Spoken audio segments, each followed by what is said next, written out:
The heavy wooden door closed behind him with a soft thud. That sound alone should have echoed through the mansion, but the house felt unnaturally quiet. Too quiet. The kind of silence that presses against your ears and makes your instincts scream that something is wrong.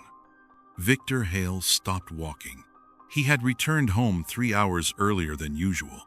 No warning, no calls, just a sudden decision to grab a forgotten folder before heading back to his office overlooking downtown Manhattan. This house was never alive during the day. Not since his wife died. And yet, he heard breathing. Children's breathing. Victor's fingers loosened, and the metal key slipped from his hand. They struck the marble floor and bounced once, the sharp clatter sounding like a gunshot in the stillness. No one reacted. Slowly, carefully, Victor stepped forward. What he saw made his mind refuse reality. At the long dining table, crafted from imported mahogany and untouched for years, sat 4 small boys. 4. They were seated properly, legs dangling, hands resting on the table. Their clothes were simple, too simple for this house.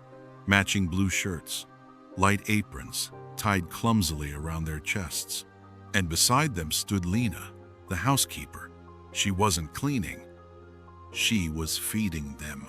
"Easy now," she whispered gently, lifting a spoon filled with plain yellow rice. "Open wide." The children obeyed instantly. Victor felt his chest tighten.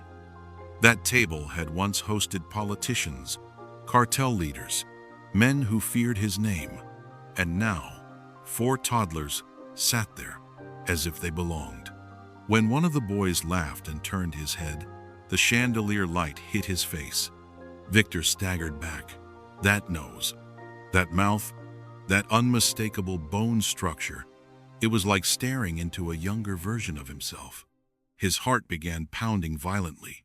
"No," he breathed. Lena froze. The spoon slipped from her fingers and clattered onto the floor. She turned slowly, her face draining of all color, as her eyes met Victor's cold gray stare. Time stopped. The children sensed her fear. All 4 turned together, staring at the towering man blocking the doorway. Victor stepped closer. The resemblance became undeniable. 4 identical faces, 4 matching gray eyes. His eyes. "What is this?" he thundered. Lena moved instantly, throwing herself in front of the children, arms stretched wide like a shield. "Please," she said, her voice shaking. "Please don't hurt them." One child burst into tears, running forward and clinging to her leg. "Mom," he sobbed. That word hit Victor harder than any bullet ever had. "Explain," Victor growled. "Now," Lena swallowed. She didn't kneel. She didn't beg. She lifted her chin. "You can punish me," she said quietly, "but they're innocent." Victor stared at her, stunned. No one had ever spoken to him like that. Finally, he nodded once. "Start talking." 4 years earlier, Lena told him everything. She had grown up unwanted, drifting between shelters. 4 years ago, behind a church during a winter storm, she heard faint crying. 4 newborns, left in a soaked cardboard box. Doctors said they would have died within the hour.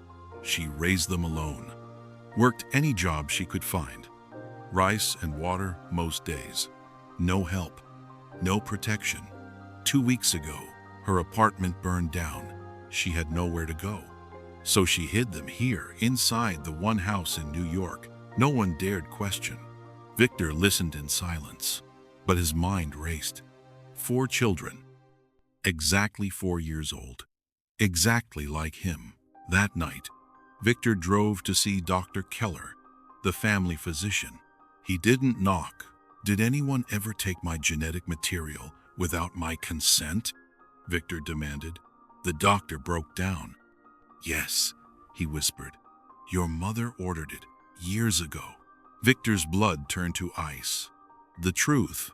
His mother, Margaret Hale, had arranged a secret surrogacy. She wanted an heir. When the surrogate gave birth to quadruplets, Margaret panicked. Too many heirs meant divided power. She ordered the babies taken care of. But someone had disobeyed. Someone had left them alive. Victor drove straight to his mother's mansion. She didn't deny it. "They were a mistake," she said calmly. "I fixed it." "You murdered my wife," Victor whispered. Margaret smiled coldly.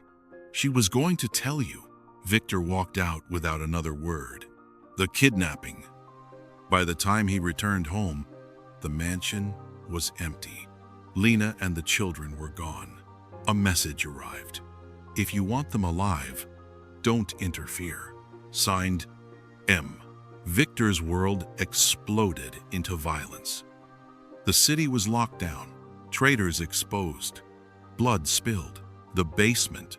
Lena woke tied to a chair in darkness. The children huddled beside her, trembling. Margaret descended the stairs like royalty. "You should have let them die," she said. Gunshots erupted above. Chaos followed. Lena broke free. She fought like a mother, protecting her cubs. When the door burst open, Victor stood there, gun raised, eyes burning.